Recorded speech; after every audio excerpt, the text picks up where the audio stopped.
Again, it's a rich thing.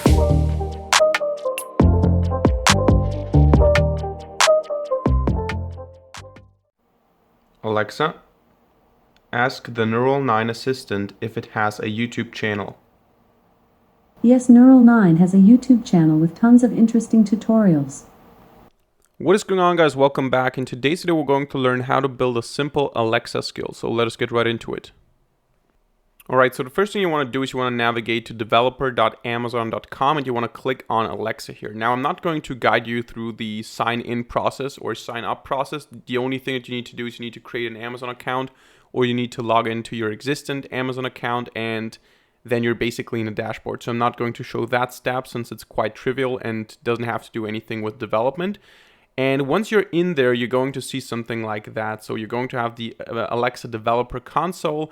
And in your case, you're probably not going to have any skills yet. I have the Neural 9 Assistant, which is currently in review.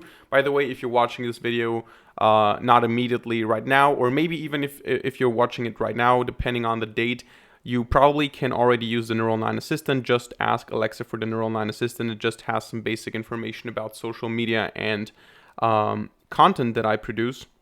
But what you want to do here is you want to click on create skill. And once you click on create skill, you can enter a skill name.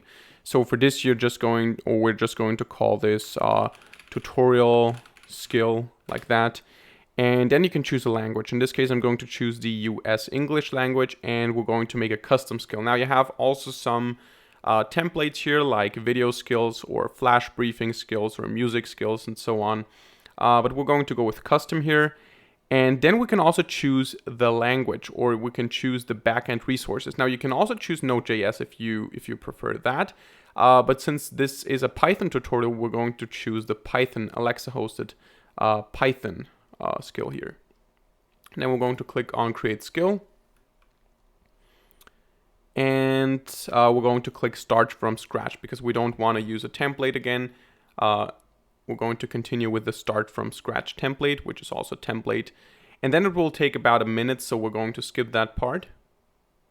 So once the skill is created, we can see an interface that looks like this. And up here in the top, you can see the different stages of the skill development. Now, first of all, we have the build phase, then we have the coding phase, then we test the skill, then we can distribute it. And once it gets accepted, it gets certified. And afterwards, we can look at the analytics once the skill is live. Now in the build phase here, we have to first choose an invocation name. And the invocation name is basically what you say to Alexa to open up the skill. So for example, Alexa, open up whatever, or Alexa, ask whatever about XYZ. And this whatever is the invocation name. And in our case, we're going to say something like food store assistant. This is what we're going to call it here, because we're going to model a food store, a very basic store, by the way, because we're not going to go into too many functionalities here. I want to cover the basic functionality in this tutorial, and if this tutorial is interesting to you guys, I'm going to do more episodes in the future about more advanced possibilities of Alexa skills here. Now, the next thing that we're going to look at is the so-called interaction model. And for those of you who have watched my AI chatbot tutorial, you already know how this basically works because this works with so-called intents. And intents are basically categories of requests, you could say. So basically an intent could be greetings, for example. So the greeting intent. And this greeting intent is whenever the user is trying to greet the Alexa skill. So for example, hello, what's up, what's going on, how are you, and so on. And based on those sample utterances, we get a static response. This is how we built the chatbot in the AI chatbot tutorial on this channel. And this is also how Alexa skills work. Now, here we don't need to care about the neural network and the lemmatizing and tokenization of words because Alexa or the developer console does it for us. We don't need to program it manually, but we need to still specify the intents, which we had in this tutorial. It was a JSON file, and here we can specify it with this graphical user interface here. Now, we already have 4 basic Amazon intents here, which are navigate home, stop, help, and cancel. Those are required and mandatory. We cannot do anything about them. We cannot remove them. We can work with them, but we cannot go ahead and say, okay, we don't want to have those intents anymore. But we also have here the hello world intent, which is just the basic default intent. But we're going to create our own intent, and this intent is going to be food info intent. So we're going to ask for information about food. And we're going to create this intent, and here we can now state the sample utterances. Those are just basic examples which the neural network is going to use to learn about the model and about the intent. So for example, we can say stuff like, what food do you offer? What food do you have? Can you tell me about the food you offer? Tell me about the food you offer, and so on. Now, the interesting thing here is that when a user then uses this intent or this skill and is requesting this intent, this user doesn't have to specify the exact same utterance here. You can, for example, also, if we didn't have this one here, if we just delete it and we specify this sample utterance, probably the skill is also going to recognize just tell me about the food you offer or show me the food you offer. So basically similar utterances are also going to be recognized here. So show me the food you offer. The more you specify, the better. So just try to find different ways of saying the same thing. So what food do you offer? Show me the food you offer, and so on. Or show me your inventory could be one of them. And this is the basic intent. Now we can also have different kinds of intent. So we're going to create a second intent for that. And this is going to be food request intent. Let's call it that way. So this is asking for specific foods. Now, instead of saying, what foods do you offer? You ask, do you offer bananas? Do you offer apples, for example? And how do you do that? You can say, do you offer, and then you use curly brackets and you specify a slot name. So you say, for example, food type. This could be a slot name. Now we don't have this slot, so we need to create it. We need to add this slot. Do you offer food type? And then we can press enter, or do you have food type? And we can click it here. And can I buy food type from you, and so on. And you can try to come up with different variations here as well. And now we have the slot type here. In order to change or in order to specify what food type can be, we have to go to the slot types here. And we need to say food type, let's call it that, food type here. And we're going to enter some values here. For example, apples, bananas, oranges. Now those are all fruits, so let's go with pasta or pizza or onions, whatever you want to do here. And then you can also specify some synonyms if you want to. For example, I don't know, pizza, you can say margarita and so on. And you can also specify an ID here. But besides that, we can now go back to the intent.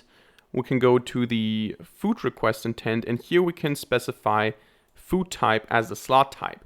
Now, the interesting thing here is that now the model recognizes whenever you ask, can I buy onions from you, or can I buy bananas from you, it's going to fill in that food type, and we can then later on in the code section work with that and say, okay, if food type equals bananas, then answer this, and otherwise answer this. So we're going to get to the coding part in a second, but basically this is how you do that. You specify a slot type, and if you want to have a different intent, you can also say, okay, let's say this store or this business has 5 stores, and then you can say, can I buy food type from the store in, and then you can say city, for example, and then you can say Chicago or New York and so on, and then you have to create a new slot city, and then you have to create a new slot type city with the different cities, and then you can, in the backend later on in the code section, you can then choose if this, or you can answer if that specific food type is available in Chicago, for example. All right, so once you have all the intents that you're interested in, you can create a bunch of them. You can create a bunch of different slot types and play around with the combinations. You want to click on Build Model, and you want to wait until the model is built and trained. and then we're going to get into the code section. All right, so once the model is built and trained, we go to the code section, and there you're going to see that we already have some Python code there. We have the lambda function.py file, we have the requirements.txt file. Here you have to enter all the dependencies. So for example, if you're going to use NumPy, you need to say that you require NumPy version whatever. And then you also have the utils.py. I don't really know what it's doing, but the main file that we're going to look at is the lambda function.py. By the way, I know that a lot of you guys are going to complain about the font size, because you always do. In this case, I cannot really change anything about it. I mean, I can try to zoom in, but it's not really good to do that, so I'm not going to do that. One thing that I can try is I can try to inspect here, and I can try to change the font size, but I think that this is not going to go well. So we're going to go to font size 14 PT. Now, as you can see, it's not looking really good. I can try 12. Maybe 12 is going to work better. Yeah, we can work with 12, but I cannot really increase it much more. Now, or actually, we should go with 11 probably, because that does not look good at all. However, what I would recommend you to do is when you're coding Alexa skills, always copy the code into VS Code or into Vim or into any other editor. Edit the code locally and then upload it and copy paste it into the web interface again, because this web interface is not for programmers. It's not good for programmers. Yeah, we're going to keep 11 here. So I would highly recommend you to just pick Vim and copy that code, or VS Code, whatever you like, or PyCharm, whatever, and then edit the code there. However, here we have the code, and you can see that basically for all the individual requests and intents, we have a handler class. So for the hello world intent, we have the hello world intent handler. And we're going to create such a handler because I think it's not automatically created. We're going to create such a handler for our intent here. And we had the food request and we had the food info intent. So we're going to say class food. Okay, I have some formatting issues here, so let me fix that, and we're going to come back in a second. All right, it seems like I shouldn't be messing around with the CSS code too much, because otherwise it breaks the system. So we're going to do it with a little bit of zoom here. And we're going to create a class food info intent handler. It's going to inherit from the abstract request handler. And because of that, we need to implement two functions, the canHandle function and the handle function. The canHandle function decides if this is the right intent to handle, and the handle function then handles the intent. So what we're going to do here is basically we're just going to say def canHandle self handler input, and we're going to return, we're going to do the same thing that hello world does down here. We're going to return ask utils is intent name, and then we're not going to say hello world intent, but we're going to say food info intent, like that, or whatever you called your intent. And we're going to pass the handler input afterwards. So this is the canHandle function, a very simple function. And then we have to implement the handle function. And here we're just going to say handle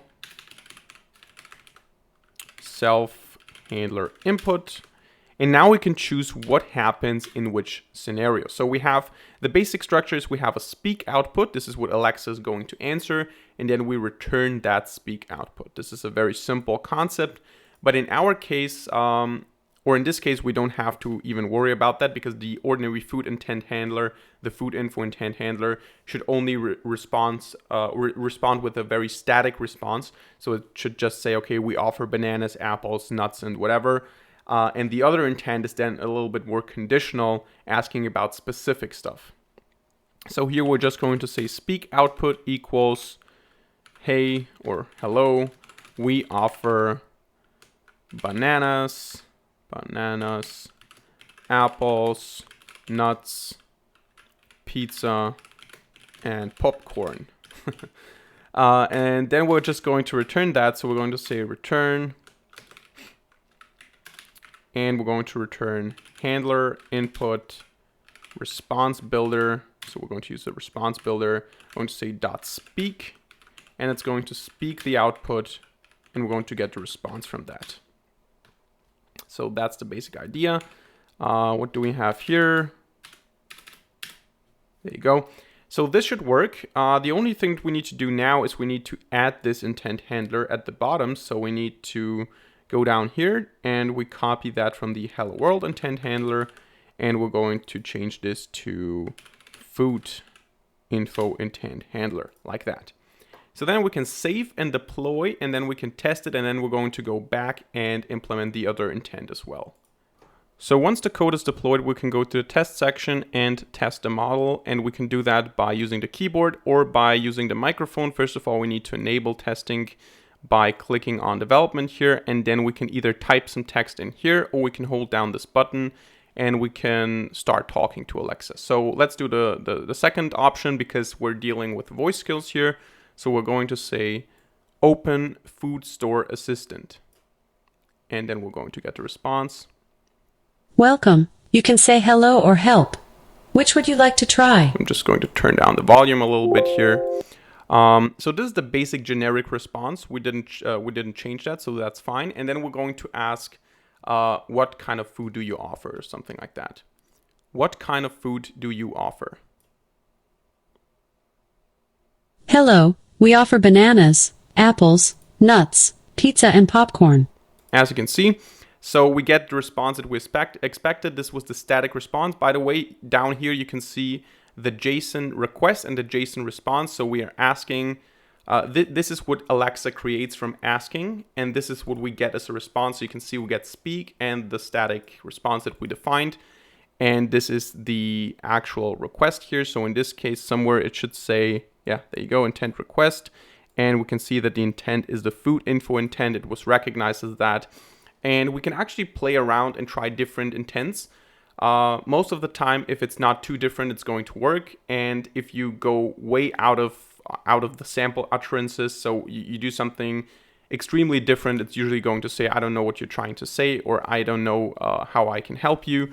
But then you can just go back to the skill and add some more sample utterances to cover that as well. So now let's go back to the code and also implement the other intent. So we're going to have the food request intent handler. So class food request intent handler. Again, inheriting from the same class and implementing the same methods. But this time we have a special thing because here we have the slots and here we can differentiate what kind of request this is. So we're going to paste this here and we're going to change this to food request intent. And we're not going to have a static response here. We're going to have a response that depends on the slot we're asking for, or the slot value you're asking for. And for this, we need to first of all define the slot. So we're going to say slots equals handler input dot request envelope.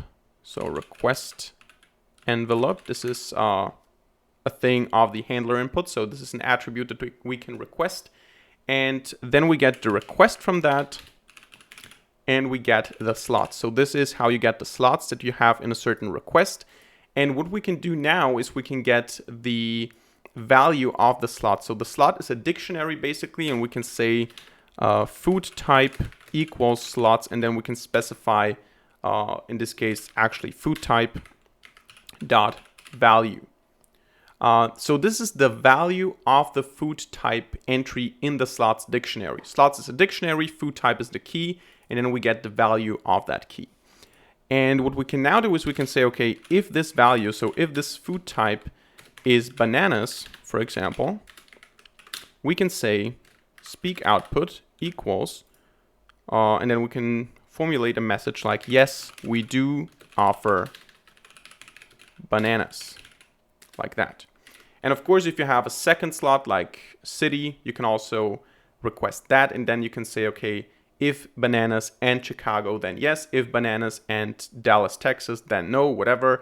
And then you can also say if the food type, what did we not offer? We had pasta. We don't offer a pasta. So we can say if food type equals pasta, then we can say speak output equals no, we do not offer pasta. And you can do that for all the different food types. And in the end, we're just going to do bananas and pasta for now. But in the end, you can also say else if you covered all the food types and you get something else. You can just say speak output equals I am not sure what you mean, like that, or any other error message. And you're just going to output that response. Now, what do we have here? We need to get rid of the indentation here. And then we can save and deploy again, and then we can test it one more time. All right, so I forgot two important things here. First of all, sometimes you're going to ask for bananas, but the keyword that Alexa is going to recognize is not going to be bananas, but it's going to be banana, for example. So it makes sense to sometimes do stuff like food type equals bananas or food type equals banana. And sometimes it's always also going to just write it in capital letters. So what you can do is you can say, okay, food type dot lower, or you can say, or food type equals banana with a capital B and so on.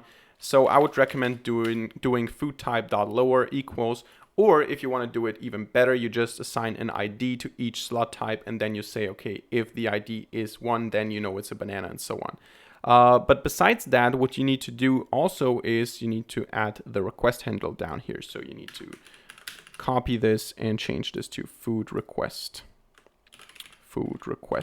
intent handler, because otherwise it's not going to be able to find the skill or the intent handler, and it's going to default to the intent reflector handler, and it's going to call you to tell you you just triggered this handler. And what we can also change is we can change the welcome message.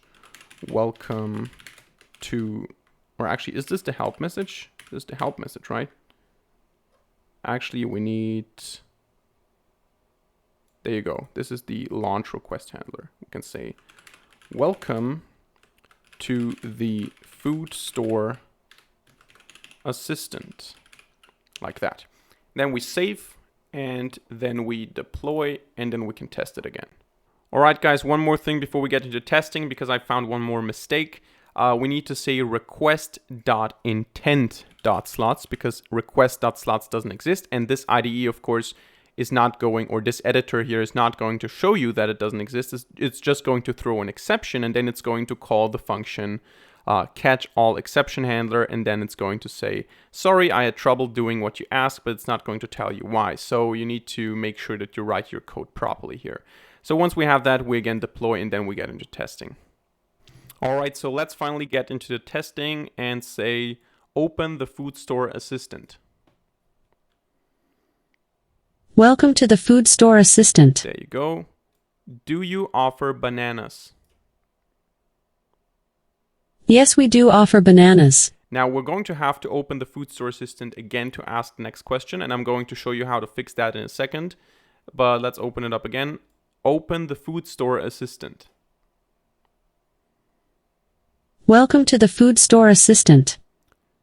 Do you offer pasta? No, we do not offer pasta.